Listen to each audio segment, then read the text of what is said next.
long time ago, across the Atlantic Ocean, there was a small but influential territory, governed by a man whose only child was his daughter, Princess Ella. Ella was not just beautiful. The news of her charm and intelligence was the talk of every state.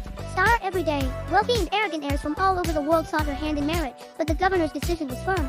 He wanted more than just a husband for his daughter. He sought someone compassionate, brave, and of true character. Finally, the governor sent a royal message to all the heirs: whoever passes my test shall have Princess Ella as their bride.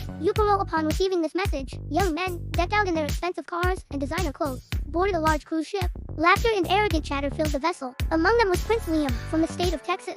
The other young men were looking at Liam, laughing amongst themselves. He sat alone on the deck, quietly watching the ocean waves. Down arrow, look at him. This idiot looks like he just crawled out of a farm. If Princess Ella marries this arrogant, silent statue, I'll change my name. I'm Idaro. Prince Liam merely offered a slight smile, keeping his eyes on the sea, as if he hadn't heard a thing. Down arrow, after 3 long days, the ship arrived at the port. All the arrogant heirs laughed and talked as they headed towards the governor's residence. Prince Liam walked quietly behind them, head bowed and thought. Idaro. They hadn't gone far when they noticed a dense apple orchard by the roadside. Sitting at the gate was a very old, frail man. His hands were trembling, and his eyes were weak. Young man, I am a poor, old man. Could someone please help me? I feed my grandchildren with these apples, but look at my condition. I can no longer climb the trees.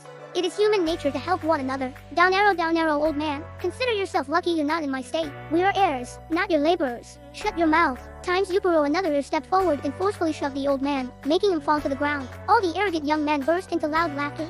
Suddenly, silence fell upon them. Prince Liam rushed forward, helped the old man up, and brushed the dirt from his clothes. Rightero, you people should be ashamed. Do you have no respect in your hearts for your elders? How dare you torment this poor man?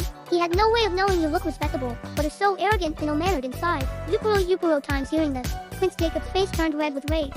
This fool has severely insulted us by supporting a poor old man. He won't be left alive. One instantly pulled out his pocket knife.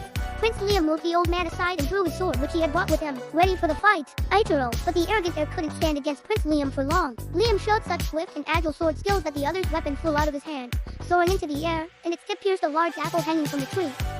All the young men watched this magical sight in astonishment. Prince Liam stepped forward, placed the tip of his sword on the defeated heir's chest, but did not strike, merely shaming him and pushing him aside. One by one, Prince Liam defeated all the arrogant rivals with his splendid skill. After dealing with the defeated rivals, Prince Liam climbed the tree and picked a basket full of apples for the old man. As soon as he descended, he was stunned. The door of a small farmhouse in the orchard opened, and out stepped the governor himself, his wife, and Princess Ella. All the young men nervously stood up. Prince Liam, we are highly pleased with you. You must realize now that this whole situation was created to test all of you. We were sitting in this very farmhouse, watching the entire spectacle. We were looking for a compassionate and brave husband for our daughter. The courage, daring, and manners you displayed while confronting these arrogant young men proved you meet our standard. All the other young men hung their heads in shame. The governor took Liam with him to the residence. The disgraced rivals, filled with regret, returned to their own states. A few days later, Prince Liam and Princess Ella were married with great fanfare. Thus, Liam proved that true beauty lies not just in the face, but in compassion and true character. Part 2 concluding message. This story teaches us that arrogance always leads to humiliation. If you love the story of Prince Liam's compassion and bravery, please like the video and subscribe to the channel. In the next story, we will see how an ordinary man saved an entire city with his intelligence.